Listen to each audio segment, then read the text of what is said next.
how he became a movie star in the first place. And then came a sequel to Look Who's Talking, called Look Who's Talking 2, T-O-O, like also, because there's another baby talking, too. But this time, it's a baby girl. And this time, she's voiced by the soothing sounds of Roseanne Barr. Oh my God. I'm not great on this one, but if you like the first Look Who's Talking, you'll like this Look Who's Talking 2. You gotta do that. All right. To party. The unstoppable force that is the Look Who's Talking franchise was the only thing keeping this guy afloat. Barely. So he had to do another one, with Look Who's Talking Now. This time the dogs are the ones talking now. And it's a Christmas movie. John Travolta fights wolves with a Danny DeVito dog. And at the very end, spoiler alert, Santa shows up and teaches everyone the true meaning of Christmas. And you know that saying, well, not this time. Because the third installment of this film franchise was not very successful. I love this entire trilogy because I was pretty much a baby when I first saw them. So I got them nostalgia goggles when I watched it. So I can't really give an honest critique other than, yay, it's good. But everyone else seems to hate Look Who's Talking Now because it has 0% on Rotten Tomatoes. And in those tomatoes, we trust. Was this the end of John Travolta? Was his career dead on arrival? Had the universe given up on him? No. The answer was no. And it's all thanks to a man named Tarantino. Quentin Tarantino. I mean, think that guy came out from Kevin and stopped. In 1994 came the cinematic masterpiece, Pulp Fiction. It was John's big comeback, one of the biggest comebacks of all time. Everyone thought that it was impossible for John Travolta to carry such a film, but he carried it. He carried the whole damn thing all the way, and it was fantastic. And he looked so cool while he did it. Like the coolest guy ever. John Travolta was nominated for another Oscar for his performance in Pulp Fiction. He plays the coolest junkie ever. He gets to shoot people and talk about burgers and dance with Uma Thurman. So cool. Everybody wanted this part. Everybody wanted to play Vincent Vega. Even Daniel Day-Lewis was up for the role. That's right, Daniel Day-Lewis. And of all people, a has-been loser named John Travolta took the role and made it his own and perfected it, and now you can't imagine anyone else playing his part. He owns it. John Travolta in Pulp Fiction, that's a true Hollywood underdog story right there. He was on his way out, and then suddenly, bam, back on the A-list. Vinny Barbarino was saved by Quentin Tarantino. And after the great success of Pulp Fiction, John Travolta turned to Quentin Tarantino for career advice, because he seems to know the right way to use John Travolta on screen. And Quentin suggested that next John take on the films White Man's Burden and Get Shorty. This was another huge comeback for John. He is fabulous as the character Chili Palmer, and he got another well-deserved Golden Globe nomination. He was back on top again, and everybody wanted a piece of that Travolta. And at this time, John Travolta, the action hero slash villain, was born. He worked with John Woo in the action-packed 1996 movie Broken Arrow, and John played the villain because it's more fun.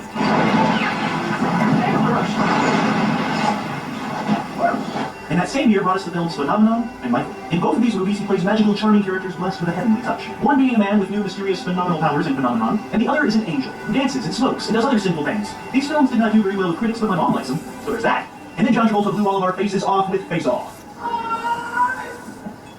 One of the best action films ever made of all time in the history of action films being made. He teamed up with director John Woo again, and Travolta worked closely with his co-star Nicolas Cage to become each other. They studied each other's moves and styles, understanding how and why John Travolta and Nicolas Cage are John Travolta and Nicolas Cage. Their spirits became one. It was beautiful, beautiful thing. And then they got to kill each other. These two took swapping their performances very seriously. It needed to be believable, depending on whatever your definition of believable is. But Face Off proved that John Travolta could kick butt, no matter whose face he's wearing.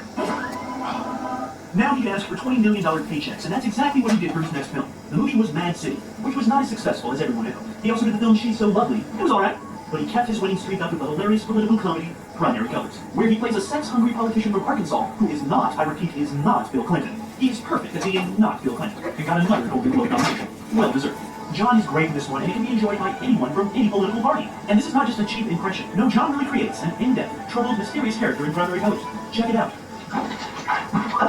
Next, he joins Terrence Malick's ensemble cast in The Thin Red Line, where every actor in this film thought that they were going to be the lead, only to discover in the final edit that no one was the lead, except maybe Jesus. But it's always going to be a Terrence Malick film, so good job, John. Then came the powerful dramas A Civil Action and The General's Daughter, which can be seen as another slight comeback in the career of Johnny Boy. But that comeback would not last very long.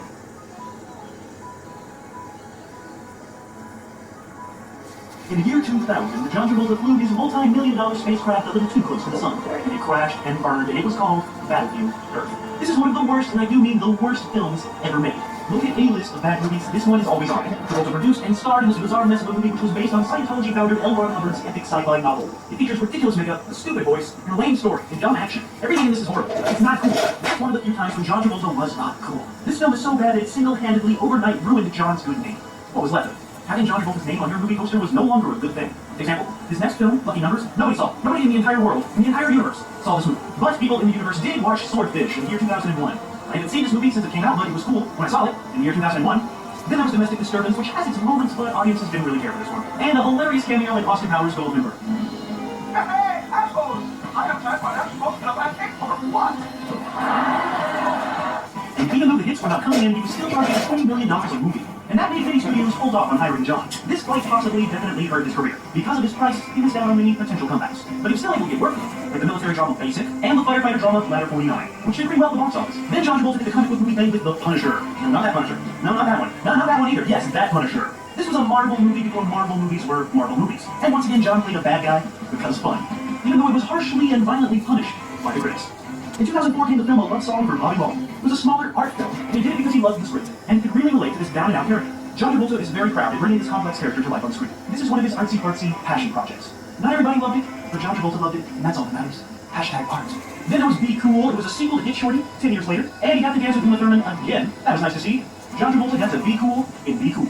And he got to be a wild hog in Wild Hogs. It's one of those silly, dumb popcorn movies that every once in a while you just gotta sit down and watch. The cast had fun making this movie, and you can definitely feel it on screen. It's fun. Movies are fun. Well, they should be. And even though most of the jokes fall flat, you can still feel that they're trying, and the comedy chemistry is still there. Wild Hogs went to #1 at the box office its opening weekend. Next was his gangster film, Lonely Hearts. It was a big flop. It lost millions upon millions of box office buckaroos. Millions. It seemed like once again John's career was over and gone forever. Can't just throw things away. But then, like he always does, out of nowhere he is blessed with yet another comeback. And this comeback came in the form of film Hairspray, a musical remake of the John Waters film. He played a female human person who struggles with weight issues. In other words, John Travolta is in drag wearing a fat suit. And it's fabulous. I really love this movie, and I really love that John Travolta took the risk to do such a fun, 5 hours to transform. I don't go into the performance earned John another Golden Globe. This going in, you I was go at movie for. theater projections, where those things Yeah, that's during the summer of this movie, I also had to listen to Yeah. people singing and dancing weeks upon weeks. And you know what? I was totally fine with it. I love watching all the people tapping their toes and bobbing their heads. They left the movie theater. Filthy theater. So obviously that's why I'm moving for that, because I know it's a lot of things worth It's a wonderful So I'm a nice person to cast in. all weights come together to dance on local television to stop racism forever. And they did! Right? And let's not forget the romantic chemistry between John Travolta and Christopher Walken. It will excite and confuse you. It's just a toe-tapping good time. Hairspray is fantastic. You know that one, Fantastic in Hairspray. You could say he was divine.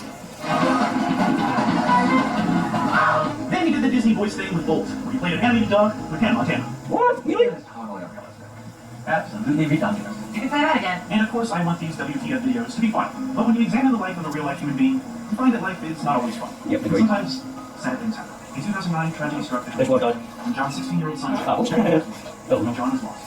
Devastated, hopeless. He even thought of retiring. Understandable so. But his friends, his family, even his church inspired him to get back to work and keep moving forward. And of course, the pain will always be there. But he's learned to keep going in the middle of his son. He was still mourning the loss of his son and did not attend the premiere of his next film, Taking with Pelham 123. Tony Scott directed John in this remake. And once again, he plays a bad guy. Because, like I said before, it's more fun. Then there was the Disney film Old Dogs, where he teams up with Robin Williams. It was a box office failure and displays pretty much the worst of Disney movies, the worst of Robin Williams, and the worst of John Travolta. It has no heart, no soul, just like here, insert joke there. But since I enjoyed Wild Hogs so much, and since Disney Plus was just like sitting right there, I was tempted and I clicked on Old Dogs one night. It was awful. So awful. Awfully good at times, though.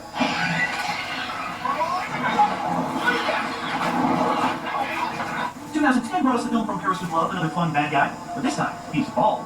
Then he worked with Oliver Stone in Savages in a nice little supporting role, and in the apocalyptic year of 2012, we got a Grease reunion that nobody wanted. He released a horrible Olivia Newton-John Christmas duet album, and it was accompanied by pretty much the worst music video ever made. It's so bad that I can't tell if it's a parody or not.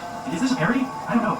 If someone was trying to make fun of a bad music video, they still couldn't make it this bad. Unhumanly bad. Impossibly bad. I think it was just shot in John's driveway. After his family was eating brunch or something. Like, hey, gotta make a music video. Here, dance in the driveway. Olivia Newton-John's coming over. Behind your best behavior. The power of Grease had worn off over the years, and the album resold 36,000 copies, which is nothing compared to the numbers Grease was bringing in a couple decades ago. This was followed by another stretch of stinkers with films like Killing Season, The Forger, Iron Raft, and Life on the Line. Then he did the film Criminal Activities, which is Jackie Earle Haley's directorial debut. John at least gets to have fun in this one, and the story's quite interesting. Check it out. And he did the acclaimed Ethan Hawke Western in the Valley of Violence. Tell me, how often did he get John was tossing us hints that he was gearing up for another huge comeback, and it came in the form of television, the medium that first allowed John to shine. And many say that TV is actually better cinema than actual movies nowadays. And that next comeback came when he joined the cast of American Crime Story. He was perfectly cast in his O.J. Simpson drama as Robert Shapiro. Another comeback for John. Way to go. How many comebacks will life give this man? There are so many ups and downs in this man's career, but American Crime Story is his most recent up. And boy howdy is it way up. The big up. The show won a ton of Emmys, and John was nominated.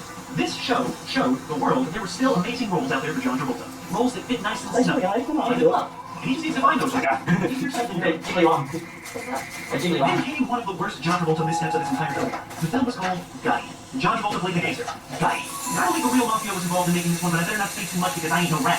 But the movie Gotti was embarrassingly bad. Nominated for lots of Razzies because that's what happens when the movie sucks, and this infamous film sparked a Rotten Tomatoes scandal, leading some to believe that the tomato people have tampered with the rating system. But Gotti still rests at 0%.